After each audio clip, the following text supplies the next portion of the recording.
우리 스테반 셀을 위해서 다시 한번 박수로 됐습니다. 감사합니다. 자, 우리 옆 사람에게 인사하겠습니다. 이 시간까지 남아있는 당신이 아름답습니다. 네. 어느덧 진짜 우리 김경수 안수집사님 말씀처럼 벌써 12월이 됐어요. 그렇죠? 어떻게 이렇게 시간이 빨리 지나가는지. 저도 오늘 12월 3일 이 예배를 준비하면서 너무 깜짝 놀랐고요. 벌써 12월. 한 가지 진리는 변함이 없습니다. 시간은 우리를 기다려주지 않습니다. 시간은 우리를 기다려주지 않고 시간은 자기의 시간에 맞춰서 갈 뿐. 우리가 열심히 살아야 되는 이유가 여기에 있는 것 같습니다. 오늘 귀한 찬양을 통해서 참 우리 교회가 이런 교회가 되면 참 좋겠다라는 그 생각을 늘 갖고 있었는데 오늘 이 찬양의 가사를 한번 들어보니까 더 그런 마음이 더 강해지고 우리 영광교회는 참 그런 의미에서 좋은 교회입니다. 네, 저는 그렇게 믿습니다. 아니신가 봐요 다들. 네, 오늘 마태복음 13장은 마태복음 가운데 비유가 모아져 있는 장입니다. 그 중에서도 천국 비유라고 알려져 있는 하나님 나라 비유가 8개가 한 장에 다 모아져 있어요. 씨 뿌리는 비유, 또 씨 뿌리 가라지 비유, 그 다음에 겨자씨 비유, 그 다음에 누룩 비유, 가라지 해석에 대한 비유, 그 다음에 밭에 감추인 보화 비유, 그 다음에 진주 비유, 그물 비유, 총 8개의 에피소드가 이 13장 안에 다 모여져 있어요. 13장 안에 한 장 안에 모여져 있다라는 얘기는 마태복음 저자가 의도적으로 예수님의 비유를 한 장에 모아 두었다라는 이야기입니다. 그리고 마태복음은 여러분들이 이제 복음서를 읽을 때 가장 첫 번째 나오는 책이 마태복음인데요. 마태복음 1장 읽다가 이제 갑자기 레위기가 생각이 나면서 말씀 읽는 거를 포기하시는 분들이 있어요. 누가 누구를 낳고 누가 누구를 낳고 그러다가 성경책을 덮으신 분들이 참 많다라는 이야기를 들었는데 마태복음은 유대인을 위해서 쓰여진 복음서라서요. 그 유대인들이 알아들을 수 있게 유대인들이 딱 첫 장을 읽으면 가장 기분 좋은 내용으로 시작하는 복음서가 마태복음입니다. 왜 그러냐면 이 복음서를 읽는 독자들이 유대인이었거든요. 그러면 적어도 복음서를 통해서 예수님이 이런 분이야라는 것을 유대인들에게 가르쳐 주려면 그들이 이해할 수 있는 방식과 그들이 이해할 수 있는 사고와 그들이 이해할 수 있는 내용으로 접근을 해야 되겠죠. 그래서 유대인들이 가장 중요하게 여기는 족보로 시작을 하는 겁니다. 복음서를. 왜냐하면 유대인들에게는 족보가 중요하거든요. 그리고 예수님, 너희들이 말하는 예수님이 누구냐라고 했을 때 그 예수님이 다윗의 자손이고 더 소급해서 아브라함의 후손이다 하면 유대인들이 얼마나 예수 그리스도에 집중하게 되겠어요.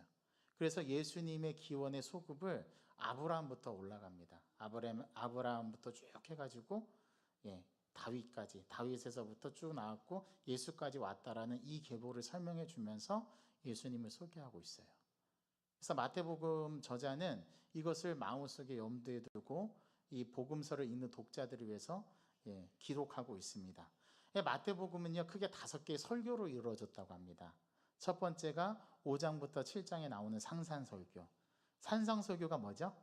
산상, 산 위에서 설교, 뭐예요? 가르침이죠. 그러니까 산 위에서의 가르침. 자, 마태복음은 첫 번째 설교를 산상설교로 기록을 하는데 왜 산상설교로 기록을 했을까요? 누가복음은 평지설교가 나오는데 마태복음은 그 예수님의 그 계시의 기원이 어디서부터 오느냐를 주목했던 것 같아요. 여러분 구약 성경에서 산 위에서 하나님의 계시를 받은 사람이 누구였죠? 모세였습니다. 맞죠? 그래서 예수님께서 이제는 산 위에서 모세가 하나님의 계시를 받아서 이스라엘 백성들에게 전해준 그 방식이 아니라 직접 산 위에서 예수님이 선포해버려요. 말씀을. 이게 하나님의 계시, 이게 하나님의 말씀이야다라고 산 위에서 가르침을 주는데 그게 5장부터 7장에 나오는 산상설교입니다. 그 산상설교는 뭐로부터 시작을 하냐면 팔복으로부터 시작을 하죠. 복 있는 사람에 대해서 쭉 이야기를 하고, 예. 팔복이 선포가 돼요. 그 다음에 여러분들이 잘 아는 주기도문이 이 6장에 나오고 7장에서는 비판하지 말라. 네가 비판하는 그 비판으로 네가 헤아림을 받을 것이다. 그 다음에 산상수훈의 마지막 끝은 뭐로 끝나냐 하면 반석위에 지은 지혜로운 사람에 대한 비유로 끝나요. 그게 첫 번째 설교의 구성입니다. 자, 두 번째 설교는 10장에 가서 예수님께서 12제자를 선택하셔서 그들을 둘씩 짝지어서 전도하러 전도 선교 여행을 보내요.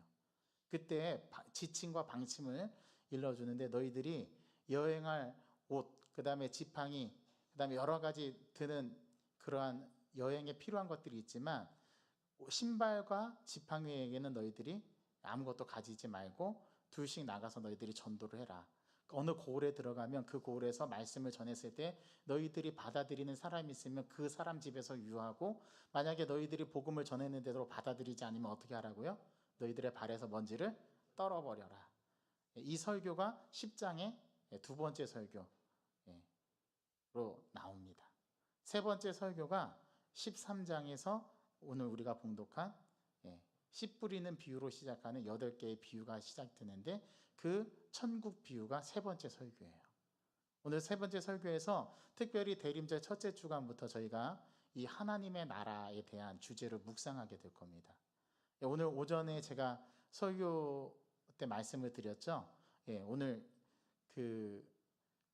우리 강신혜 집사님께서 기도를 참 잘해 주셨는데, 또 오늘 김경수 집사님 부부가 참 잘하신 것 같아요.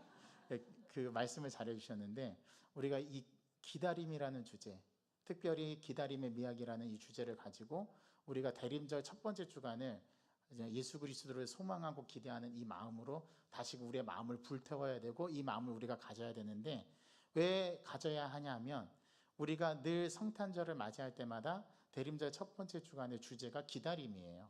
근데 그 기다림은 무엇을 기다리냐면 예수 그리스도, 다시 오실 예수 그리스도를 기다리는 거거든요.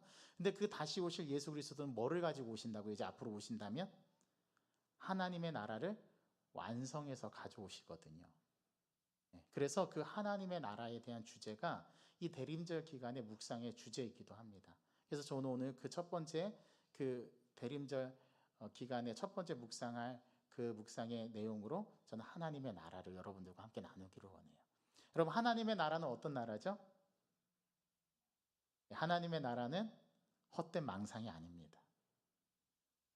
하나님의 나라는 실존하는 세계입니다. 이사야 선지자의 말씀을 빌어서 표현하면 어린아이가 독사의 굴에 손을 넣어도 해됨을 당하지 않고, 사자가 소처럼 풀을 뜯으며, 그 다음에 사자와 어린아이가 함께 뒹구는 참 사랑과 기쁨의 그 나라가 이제 속히 오리라. 우리 어린이 찬양에도 있죠. 사막에 샘이 넘쳐 흐르리라. 사막에 꽃이 피어 향내 내리라. 주님이 다스릴 그 나라가 되면은 꽃동산들이. 잘하시네요. 다 주일학교 출신들, 썬데이 스쿨 출신자들답게 다 아십니다. 하나님의 나라의 표상을 이사야 선지자가 이야기를 했는데요. 그 나라, 하나님의 나라가 이제 곧 임박했다라고 성경은 얘기해요. 그 임박했다라는 것이 벌써 2023년을 지나가고 있는데요. 그런데 우리가 한 가지 기억해야 될 게, 베드로 후서의 말씀에 보면 천년이 하루 같고 하루가 천년 같은 이 사실을 너희들이 잊지 말라. 우리는 2023년이라는 시간이 지나갔지만 하나님의 시간법에서는 이제 이틀이 지난 거예요. 그렇게 생각해 보시면 좋을 것 같습니다.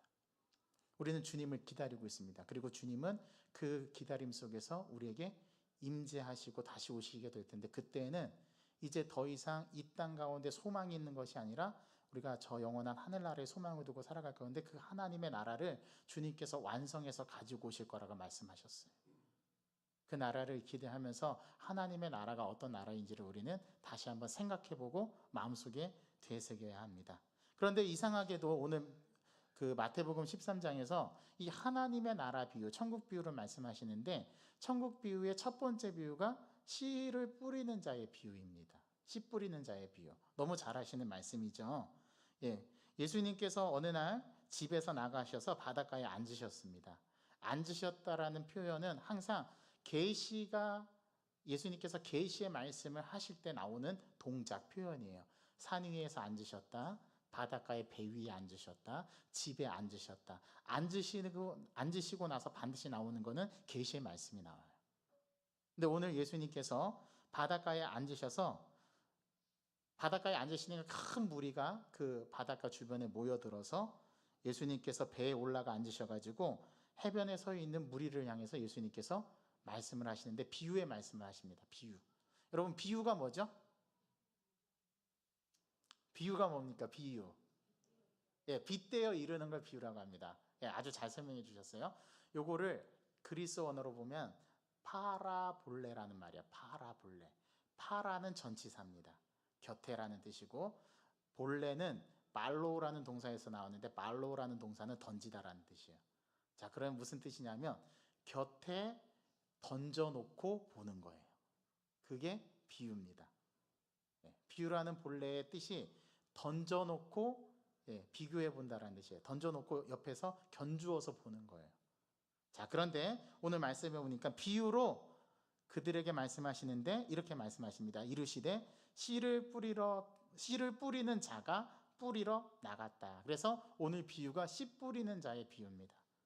근데 참 재밌어요. 여러분 이 비유를 다 끝까지 9절까지 읽고 났을 때 이상한 궁금점 하나하나 들지 않습니까?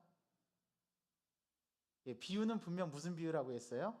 씨를 뿌리러 나가는 자, 씨를 뿌리는 사람에 대한 비유인데 오늘 비유에서 중요한 거는 뭡니까? 씨앗입니다. 이상해요. 비유는 분명 씨 뿌리는 자의 비유인데 중요한 거는 씨를 뿌리는 자보다 더 중요한 거는 씨앗입니다. 씨앗. 예.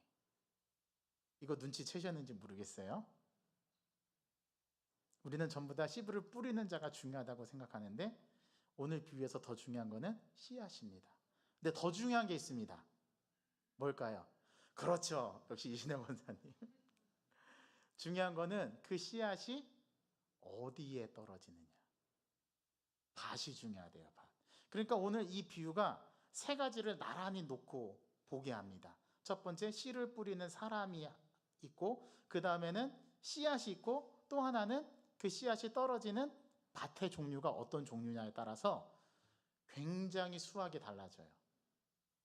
이 수확이 달라지는 것을 통해서 우리에게 가르쳐 주려고 하는 메시지가 이 안에 들어있다고 하는데 비유는 항상 겉으로 드러나는 것보다 감추어져 있는 말되어지지 않는 속뜻이 더 중요합니다. 그럼 이게 하나님 나라 비유라고 해서 천국 비유라고 해서 예수님께서 말씀하셨는데 자, 첫 번째 입장 우리 씨를 뿌리러 나가는 사람의 입장에서 봅시다. 자, 여기서 씨를 뿌리는 사람은 누구일까요? 농부라는 것을 알 수 있어요. 그렇죠? 씨앗을 뿌리는 사람이니까. 자, 그런데 이 씨앗을 뿌리는 농부를 우리가 이해하려면 우리 50년대, 60년대, 70년대까지의 농촌을 생각하시면 돼요. 요즘에는 하도 농업 기술이 발달되어서 요즘에는 벼농사를 하더라도 굉장히 과학적으로 합니다. 모내기를 해가지고요. 예전에 우리 선조들은 이제 지금처럼 기계가 없으니까 어떻게 하냐면 줄을 띄워가지고 줄을 쫙 맞는 다음에 사람들이 딱 열을 서가지고 이제 한꺼번에 벼를 이렇게 심잖아요. 그리고 그 벼를 심기 위해서는 그 모내기를 통해 가지고 이제 그 씨앗을 발화시켜서 이제 모종을 만드는데 그 모종이 딱 자라고 나면은 그것을 옮겨다가 밭에 심습니다. 그렇죠? 근데 그 모종의 좋은 씨를 가리기 위해서 우리 선조들은 어떤 방법을 쓰냐면 소금물을 타가지고 그 소금물에다가 벽씨를 이렇게 띄워요. 그러면 그 벽씨가 떠 있는 게 있고 가라앉는 게 있는데 그걸 가지고 씨앗을 구별해서 모내기를 합니다. 그렇게 하는 것이 오늘날 우리 한국 사회의 그 모내기, 그러니까 씨앗을 심는 그런 풍경이죠. 그런데 이스라엘의 농사법은 달라요. 이스라엘은 농부가 옆에다가 큰 이제 보따리를 하나 메고 그 안에 씨앗을 담아서 그 씨앗을 가서 이렇게 쫙 뿌립니다. 이거 영어로 스캐터라고 하는데 흙 뿌리는 거예요. 흙 뿌리다 보면은 그 씨앗이 덜어는 어디에 떨어져요? 길가에 떨어지기도 하고, 딱 정해진 위치에 떨어진 건 아니거든요. 또 어느 또 이렇게 씨앗을 뿌리다 보면 어떤 씨앗은 또 돌밭에 떨어지기도 하고, 또 어떤 씨앗은 수풀에 가시덤불에 떨어지기도 하고, 또 어떤 씨앗은 딱 좋은 땅에 떨어져 가지고 심겨지기도 합니다. 오늘 여러분들이 생각하는 이 씨 뿌리는 자의 비유는 씨 뿌리는 사람과 함께 그 씨앗이 어떻게 뿌려지는가를 좀 여러분들이 머릿속으로 상상을 해보셔야 돼요. 이스라엘의 농사법은 지금처럼 과학적으로 우리 한국 사회에서처럼 딱딱 줄을 띄우고 또 씨를 가려가지고 그것을 발화시켜서 모종을 만들어서 그것을 모판에서 자라게 한 다음에 그것을 가져다가 떼어서 이렇게 논에 이렇게 심는 그런 파종이 아니에요. 그냥 논밭에 그냥 마구 뿌리는 거예요. 자랄 때면 자라고 죽을 거는 죽고. 그럼 좀 불공평하잖아요. 씨앗의 입장에서는. 나도 좋은 땅에 심기고 싶은데 왜 나는 길가에 떨어지게 뿌리는가? 씨앗의 입장에서는 불평할 수 있지 않습니까? 아, 왜 나를 돌밭에 이렇게 떨어뜨려놔? 나도 좀 좋은 땅에 떨어뜨려 주지. 아, 왜 나 하필 가시덤불이야? 이렇게 씨앗의 입장에서 불평할 수 있잖아요. 그래서 주체가 씨 뿌리는 자예요. 씨 뿌리는 자. 씨 뿌리는 자가 그래서 중요합니다. 씨를 뿌리는 자가 어디에 씨를 뿌려주느냐가 참 중요한 거예요. 이게 이 비유의 첫 번째입니다. 자, 여기서 씨 뿌리는 자는 누굴까요? 씨앗을 뿌리는 자는 누굴까요? 하나님의 말씀이죠. 말씀을 주시는 분이죠. 하나님이시죠. 그렇죠? 이 말씀을 뿌려줍니다. 믿지 않는 자들에게도 뿌려주시고 믿는 자들에게도 뿌려주시죠. 자, 하나님의 말씀이 이렇게 모든 사람에게 열려 있어요. 오픈되어 있어요. 자, 그런데 중요한 것은 뿌리는 자도 중요하지만 두 번째는 무엇이 더 중요하다고요? 씨앗이 중요합니다. 씨앗. 자, 이 씨앗이 길가에 떨어지고 돌밭에 떨어지고 가시덤불에 떨어지고 그다음에 좋은 밭에 떨어집니다. 자, 어느 밭에 떨어지는 게 가장 좋을까요? 당연히 좋은 밭이겠죠. 자, 그래서 오늘 비유에서 이렇게 얘기합니다.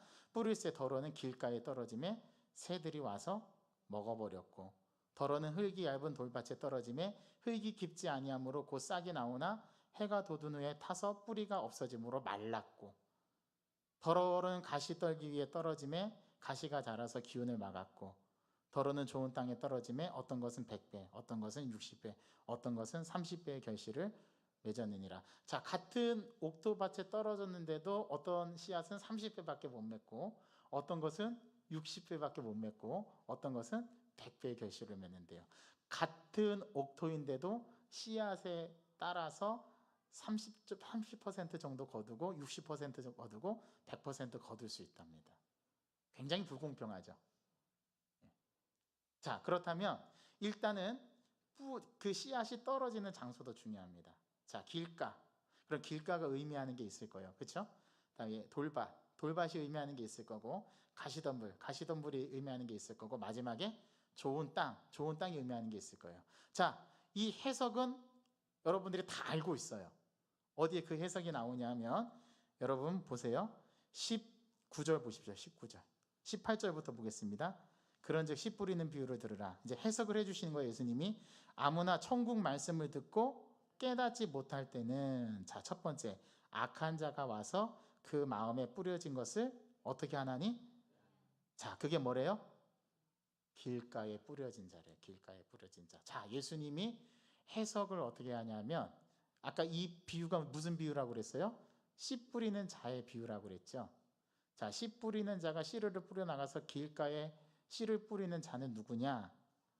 어떤 거냐면 길가에 뿌려졌던 그 말의 의미는 하나님의 말씀을 듣고 우리가 뭐 해야 되는데? 깨달아야 되는데, 깨닫지 못했을 때 누가 와서 그 말씀을 거둬가 뺏어간대요? 악한 자가 와서. 그래서 악한 자는 누굴까요? 악한 마귀 사단이죠. 하나님의 말씀을 빼앗아 가는 거예요.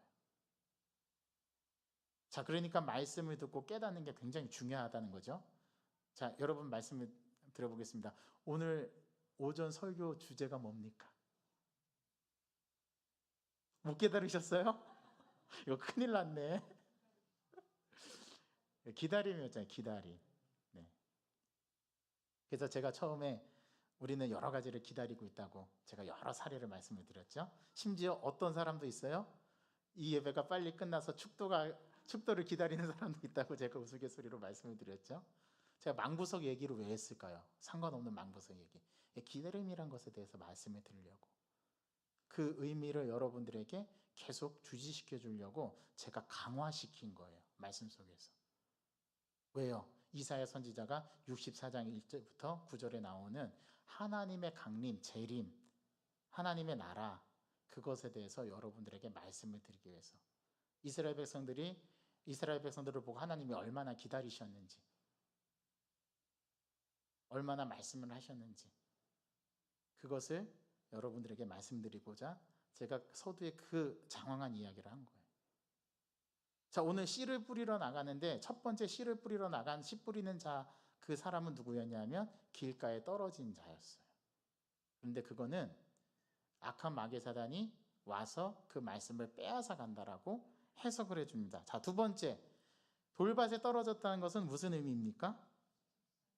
예, 돌밭에 뿌려졌다는 것은 말씀을 듣고 즉시 기쁨으로 받아요. 자, 여러분들 설교를 듣고 나서 그날따라 설교가 확 귀에 꽂혔어요. 은혜 받았어요. 깨달아졌어요. 자, 두 번째인 사람, 근데 이 말씀을 지속하지 못하는 사람, 이 은혜를 지속해서 가져가지 못하는 사람, 그 사람을 어떤 데 비유하고 있습니까? 예, 돌밭에 뿌려졌다고 비유하고 있어요. 즉시 기쁨으로 받되 그 속에 뿌리가 없어서 잠시 견디다가 말씀으로 곧 넘어지는 자요. 자, 말씀을 받고 은혜를 받았는데 그 말씀 때문에 도리어 걸려 넘어지는, 예, 그러한 비유의 속뜻이 바로 이거랍니다. 자, 세 번째는 가시떨기에 뿌려졌다는 것은 말씀을 들으나, 자, 길가, 돌밭, 가시덤불 전부 다 말씀을 들어요. 그렇죠? 말씀을 들으나 세 번째 가시덤불에 떨어졌다는 것은 세상의 뭐 때문에? 염려, 재물, 유혹의 말씀에 막혀 결실하지 못하는 자요. 가시덤불의 기운이 그 발아한 씨앗의 기운을 눌러서 더 자라지 못하게 만드는. 그러니까 이런 거를 다른 말로 표현하면 우리가 이 세상의 염려와 이 세상의 삶을 살아가면서 느껴지는 근심과 걱정에 우리가 함몰되어서 거기에 온전히 정신이 빼앗겨서 그 외에 나머지를 보지 못하게 되는 거. 더 이상 성장이 멈추는 거죠. 자라지 않는 거죠. 그래서 여러분, 우리 밖에서 식물이 자라는 것을 보면은 햇빛을 잘 받는 식물들은 잘 자라는데 그 주변에 큰 나무가 있어서 햇빛을 막아서 그 기운을 막아서 자라지 못하게 하는 그 어떤 물체가 있을 때는, 어떤 큰 식물이 있을 때는 그 주변에 있는 작은 식물들은 더 이상 성장이 자라지 않고 멈추는 것을 보게 돼요. 우리의 신앙이, 모습이 이렇게 된다라는 겁니다. 그래서 유혹의 말씀이 막혀서 결실을 못하는 자요. 마지막, 좋은 땅에 뿌려졌다는 것은 말씀을 듣고 어떻게 하는 자니? 깨닫는 자니 결실하여 어떤 것은 100배, 어떤 것은 60배, 어떤 것은 30배가 되느니라. 네, 오늘 이 비유에서 중심에 있는 것은 씨 뿌리는 사람이 아니라 씨앗 자체입니다. 씨앗에서 사람의 기본 먹거리가 자라나죠. 그렇죠? 또 씨앗은 새들의 먹이가 될 수도 있고 햇빛에 말라버릴 수도 있고 가시떨기 속에서 그 기운이 막혀버릴 수도 있고 좋은 땅에서 풍성한 열매를 맺을 수도 있습니다. 여러분, 실제로 씨앗 한 개에서 30개에서 100개의 알곡을 얻을 수 있대요. 엄청난 거죠. 그래서 30배, 60배, 100배라는 이 결실을 얻는 숫자가 이렇게 해서 등장하는 겁니다. 곡식 한 알에 그 씨앗이 발아해서 열매를 맺게 되면은 그 열매에서 30알의 곡을 얻을 수 있고 또는 60알의 곡을 얻을 수 있고 또는 100개의 알을 얻을 수 있대요. 그래서 30배, 60배, 100배라는 그런 비유적인 표현이 나온 겁니다. 그러면서 13장 9절에 이렇게 말씀하고 있죠. 귀 있는 자는 들을지어다. 그러면 귀가 없어서 못 듣는 게 아니라 귀가 있어도 듣지 못하는 것을 말하는 거예요. 자, 제자들은 예수님이 베일로 가리듯이 하시는 말씀을 드러내려고 하시는 것이 무엇인지를 알고 싶어 합니다. 오늘 본문에도 제자들이 예수님께 와서 이 비유의 의미를 설명해 달라고 하죠. 그래서 예수님께서 그들에게 너희는 귀가 있어도 듣지 못하고 눈이 있어도 보지 못하는구나 하면서 이사야 선지자의 말씀을 인용하면서 이 비유를 내가 너희들에게 말해준다면서 비유를 해석해 주는 게 저와 여러분들이 지금 읽은 이 말씀이에요. 자, 그들이 단번에 이 비유를 이해했기 때문이 아니라 예수님께서 그들에게 비유를 설명해 주셨기 때문에 이 비유를 깨닫게 된 거죠. 이런 식으로 그리스도인들이 이 말씀을 통해서 그 당시에 이 마태복음을 읽었던 독자들도 이 말씀의 비유를 깨닫게 하십니다. 그것을 오늘 우리가 예수님께서 들으라고 하시는 그 다음에 비유의 풀이로 넘어가는 그 풀이에서 우리에게 설명을 해주시는 거예요. 자, 그렇다면 여기서 네 가지의 이 씨앗이 떨어진 네 가지 밭에 대한 것도 우리가 생각을 해봐야 됩니다. 첫 번째는 우리 마음이 길가와 같은 사람의 마음이 있대요. 두 번째는 돌밭과 같은 자갈밭과 같은 사람의 마음이 있대요. 세 번째는 가시덤불과 같은 마음이 있대요. 그리고 네 번째는 좋은 땅과 같은 마음이 있대요. 그런데 이 네 가지 밭 중에서 유일하게 곡식의 결실을 맺는 밭은 좋은 밭이랍니다. 자, 상대적으로 다른 세 개의 밭, 그러니까 길가도 밭이에요. 자갈도 밭이에요.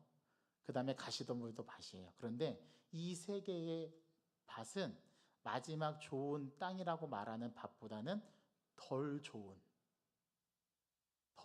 밭인 거죠. 이 비유를 통해서 예수님께서 열매를 맺을 수 있는 유일한 밭은 좋은 땅이라는 거, 그거 하나만이 열매를 맺을 수 있다고 하는데요. 그러면 오늘 예수님께서 천국에 대한 비유로서 이 비유를 말씀하실 때 천국을 소유하고 천국을 얻으려면 좋은 밭이 되어야 한다라는 결론의 말씀을 예수님께서 이 비유 안에 감추어 놓은 겁니다. 그러면 이 비유 가운데 우리 각자에게 한번 적용해 볼 때 나는 좋은 밭인가? 나는 좋은 밭을 만들어가고 있는가? 우리가 좋은 밭을 이미 만들었었어야 되는데 지금은 좋은 밭이 아닌 사람도 있을 거예요. 어떤 사람은 나는 지금 현재 내가 가시덤불과 같은 그러한 밭인 것처럼 느끼는 사람들도 있을 거예요. 또 우리가 볼 때도 어떤 분은 길가와 같은 신앙의 모습을 가지는 것처럼 보여지는 사람이 있을 수도 있어요. 이 네 가지의 마음밭의 상태를 오늘 이 비유 속에서 말씀하실 때 천국을 온전히 소유하고 천국에 합당한 밭은 좋은 땅만이 될 수 있다는 것을 예수님은 우리에게 가르쳐 줍니다. 그리고 이 비유를 듣는 예수님의 그 바닷가에 모인 무리들, 청자들에게도 이 비유를 똑같이 선포하셨어요. 자, 그렇다면 2023년 여년 전에 있었던 그 갈릴리 바닷가에서 예수님의 말씀을 들었던 사람들 가운데서도 네 가지의 마음을 가진 사람들이 있었다라는 거죠. 제가 추측해 보건대 예수님을 열망하고 군중 속에서 따라다녔던, 예수님을 막 이렇게 추종하면서 따라다녔던 사람들도 그 안에도 길가 바친 마음 사람이 있고 또 자갈밭의 마음의 사람이 있었고 또 가시덤불과 같은 사람의 마음들도 있었다라는 겁니다. 다 모양은 예수님을 추종하는 자들인데도 말이죠. 자, 그렇다면 제가 좀 냉정하게 얘기해 볼게요. 여기 앉아서 예배드리는 우리들 가운데서도 누구는 옥토밭이고 누구는 가시덤불일 수 있고 누구는 자갈밭일 수 있고 누구는 길가일 수 있다는 거예요. 다행스러운 것은 다 옥토밭이었으면 좋겠습니다, 저는. 근데 교회는요 믹스드, 혼합된 거예요. 왜냐하면 교회 안에도 알곡과 가라지가 있거든요. 이제 마태복음 13장에 우리가 조금 더 가면 가라지 비유가 나와요. 그런데 우리 교회 안에도 알곡이 있고 가라지가 있습니다. 참 슬프게도요. 그래서 성경은 마태복음 그 산상수익에 보면은 너희가 좁은 문으로 들어가라 라고 말하는데요. 그리로 들어가는 자가 많지 않다라고 얘기합니다. 자, 그 말은 무슨 말일까요? 구원받는 사람이 많다, 적다? 적다라는 뜻입니다. 사람들은 넓은 길을 좋아해요.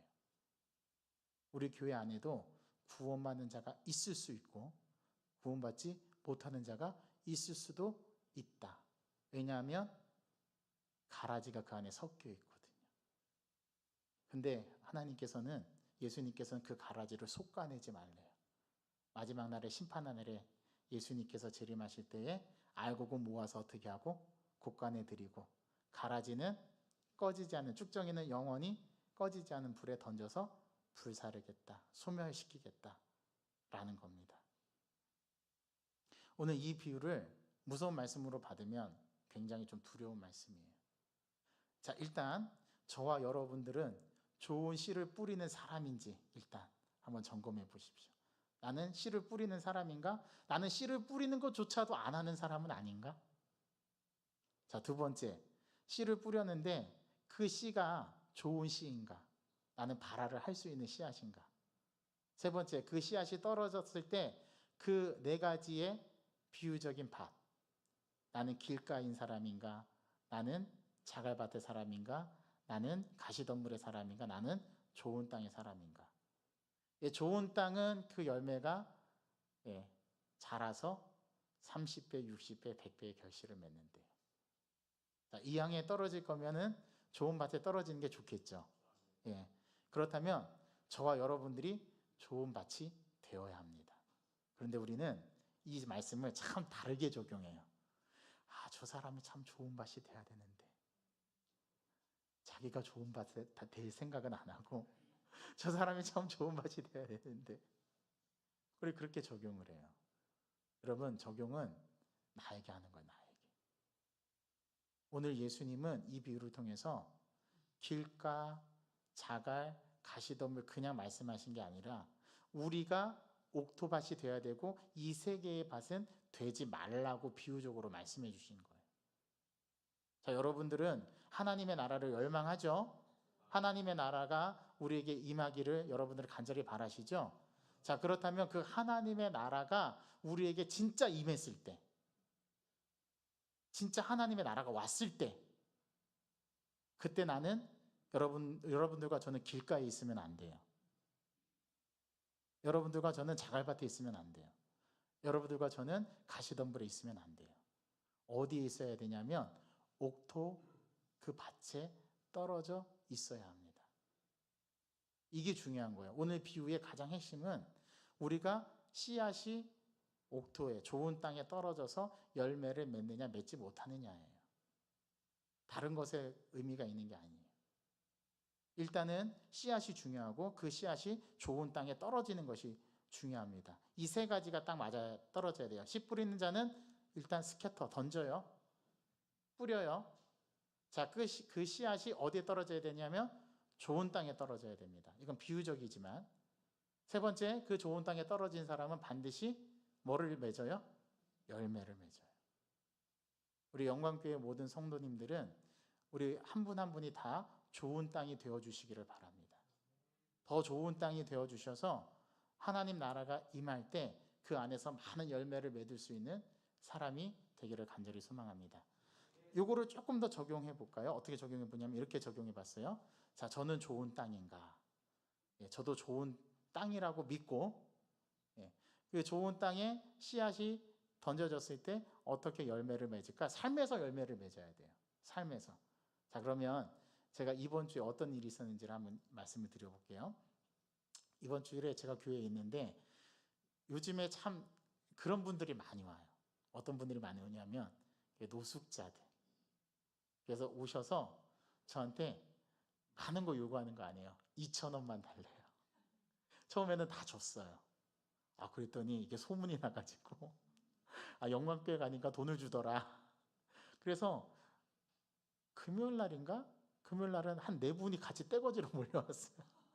근데 그날 제가 마침 지갑을 안 가지고 와가지고 돈이 없어가지고 못 드렸어요. 그래서 컵라면을 제가 하나씩 나눠드렸거든요. 지하에 가니까 그 저기 장바구니에 아마 우리가 그 김장하고 먹었을 때 남은 컵라면이었던 것 같아요. 그래서 그 컵라면 4개를 꺼내다가 이제 이렇게 하나씩 나눠드렸거든요. 그거를 받아가지고 하시더라고요. 아마 이번 주에도 또 오지 않을까 싶어요. 고민이에요. 그래서 지금 주님께서는 지금 그렇게 작은 자 하나에게 한 것이 곧 내게 한 것이라고 했는데 그분을 그냥 돌려보내자니 마음에 부담감이 남고 그렇다고 그분에게 계속 베풀자니 재화는 한정되어 있고 그래서 제가 지금 딜레마에 빠졌습니다. 어떻게 해야 됩니까, 여러분? 답을 주십시오. 예, 제게 적용해 볼 때 저는 그건 것 같아요. 하나님의 나라는 다른 데 있지 않고 내 안에 있어요. 내 안에. 저는 그분들이 하나님을 알게 되고 하나님의 나라를 소유할 수 있는 백성이 되었으면 좋겠다라는 생각이 드는데 그러한 측면에서 저는 그런 분들을 계속해서 도와줄 용의가 있습니다. 그런데 그분들 안에는 어떤 분들도 있냐면 굉장히 영약하고 영리한 분들도 있어요. 그분들이 돈을 받으면 곧장 어디로 달려갔는지 아십니까? 저도 알아요. 슈퍼로 달려가서 무엇을 사냐면 소주를 사십니다. 예. 그분들은 진짜 필요한 거는 그 사람들에게는 술인 것 같아요. 근데 저는 그걸 알잖아요. 제가 돈을 주면 그분들은 제가 돈을 준 것 때문에 그분들은 또 술을 사게 될 것이고 그러면 결국에는 그분들에게 좋지 않은 결과로 이어질 수도 있잖아요. 제가 이런 딜레마가 있어요. 근데 한 가지는 제 속에 가장 중요한 거는 하나님의 나라, 그 하나님의 나라를 그분들에게 어떻게 전해줘야 하는지가 더 중요한 것 같아요. 그래서 다음에 올 때는 제가 좀 전략을 바꿔보려고요. 제가 이렇게 생각하는 거 요거 하나. 요게 바로 좋은 밭에 떨어져서 열매를 만드는 우리들의 삶의 열매 속에서 우리의 삶 속에서 이루어져야 하는 하나님의 나라가 아닐까 그런 생각이 듭니다. 여러분들 삶을 살 때 하나님의 말씀을 적용하고 하나님의 말씀대로 산다라는 것은 하나님의 말씀을 이해하는 것으로 끝나지 않고 그것을 내 삶 속에서 어떻게 이루어 가느냐. 우리도 그거를 열매 맺는다라고 표현해요. 그렇죠? 하나님의 말씀대로 살아가는 것이 열매를 맺어간다라는 것을 표현하는데 어떤 열매를 맺어가는가 삶 속에서 우리가 구현해낼 수 있어요. 제 이름이 구현이어서가 아니라 그것을 어떻게 우리가 하나님의 말씀대로 순종하면서 살아갈 수 있는가가 각자에게 삶 속에서 연결되어 있다는 걸 말씀드리고 싶어요. 그래서 하나님의 나라를 이번 한 주간 동안에 여러분들의 삶 속에서 여러분 스스로 적용해 보면서 경험해 보는 것은 어떨까? 그러면 하나님에 대한 기다림에 대한 열망들이 더 마음속에 피부로 생생하게 다가올 수 있지 않을까? 그런 적용을 해봅니다. 여러분 하나님의 나라, 이 씨 뿌리는 자의 비유를 통해서 우리가 좋은 밭이 되고 좋은 씨앗이 그 밭에 떨어져서 열매를 맺을 수 있는 저와 여러분들의 삶 될 수 있기를 간절히 소망합니다. 하나님 아버지, 대림절 첫 번째 주간을 맞이하면서 우린 예수님을 생각합니다. 예수님을 기대합니다. 예수님을 기억하고 다시 오실 것을 저희들이 고대하면서 그 예수님께서 오실 때는 하나님의 나라를 완성하셔서 가지고 오시게 될 텐데 우리가 가장 궁극적으로 우리의 신앙에 있어서 중심이 되는 그 천국을 소유하는 자들답게 오늘 하나님의 나라가 어떤 나라인지를 오늘 비유를 통해서 우리가 들어보는데 그 하나님의 나라는 열매를 맺을 수 있는 하나님의 말씀이 그 씨앗이 우리들의 마음속에 심겨져서 우리 안에서 풍성한 삶의 열매를 맺는 것 그것이 하나님 나라의 본질적인 특성이라는 것을 오늘 우리들에게 가르쳐 주는데 하나님 이번 한 주간을 살아갈 때 우리가 하나님 나라로 꽃 피울 수 있는 한 주간의 삶이 될 수 있도록 저희들을 인도하여 주옵소서. 예수 그리스도의 이름으로 감사하며 기도하옵나이다. 아멘.